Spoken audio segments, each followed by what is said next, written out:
Hi, and well, good evening. The reason of this meeting is to talk about what's happening on the business since I took the decision of becoming Santa into a new boutique hotel.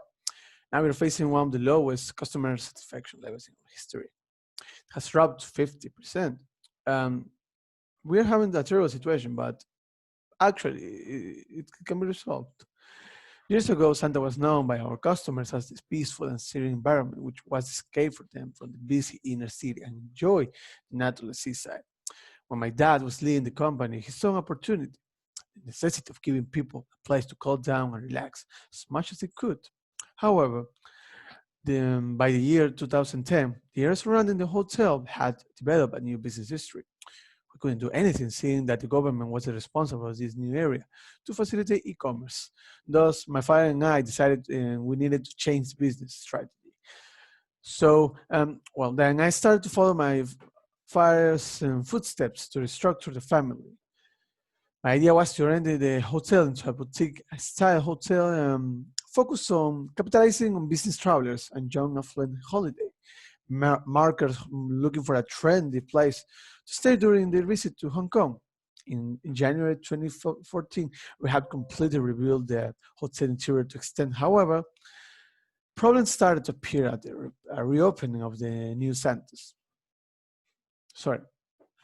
In one hand, problems started to rise when Liu reported to Wong Jr. that the hotel staff had formed into two distinct divisions, the old staff and the new one. The matter was not helped when the new one found that their pay was varied considerably in comparison to the old one. The old staff, despite similar positions and job duties. The morale on the young staff started to decline, especially since they knew that the language skills and education levels were in fact superior to the old one, to the old staff. It was clear that the two staff divisions were not working together well, and the customer service quality levels were suffering as a result. Resentment between them was growing, and the tension was becoming problematic. On the other hand, we have a dilemma on social media because we were having two websites that were showing conflict information. We have someone who was taking the job of social media, but he was also worried that the staff who resigned were going to expose him. Um, there was a moment of desperation that he asked some of the younger staff to post numerous positive reviews of the hotel in a famous hotel review website. But unfortunately, he had neglected to factor that the hotel's fan page, which has a lot of negative posts from previous guests and obviously unhappy customer reviews. As you can see, we have two main problems. In my experience, I can say that we have three of them. The first one is having a meeting with the old staff and the new one, changing the strategy on how they're working or so what we need. In this case, I suggest that both sides share what they think, but not in two groups. We need to do it face to face. We cannot accept that the problem are with one of them. Instead of that, um, if we listen to their opinions, we will have the information to create a better dialogue between them. And obviously increase their teamwork skills, which are requiring in this hotel business. We have a second one that it's the hardest one. If we took the decision to make it real, we must fire anybody of the old staff.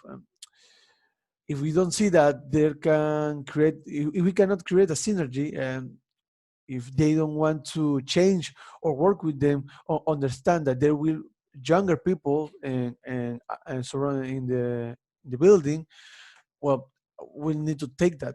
As I said, it's like I said, it's the hardest one, but I will not let die Sardas while I'm running it.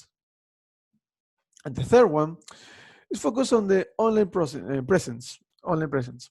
The only what we can do is apologize with our customers, say sorry. On internet, the commentaries of the clients are allowed nowadays. If they are seeing that we're having terrible reviews in one page, but in order is the opposite, or we try to say that that doesn't exist, and this situation will hurt our business image, our brand image. Since our goal is since our goal of the reopening is to expand and increase our sales, we must show our customer that our duties in cases like this can be accomplished. But with their help, sales will be better for them. Uh, the reason that I'm saying this is because honesty is not followed and developed for most of the companies, but they can. But I can be sure that it can support and generate a better brand equity than any kind of marketing strategy would do. I recommend use the first one and the third one. And the first one because I trust our co-workers that we understand the situation that we're facing. And if they don't understand, we need to cut some heads, if you know what I mean. And the third one, because sellers need to position it on the website browsers. If we are going to spend resources and create an online presence on social media, we cannot lie. Because if we're going to do that, I can be sure that nobody will believe us. The loss of the customer's confidence will encourage them to go with our direct competitors. With our direct competitors, we don't want that.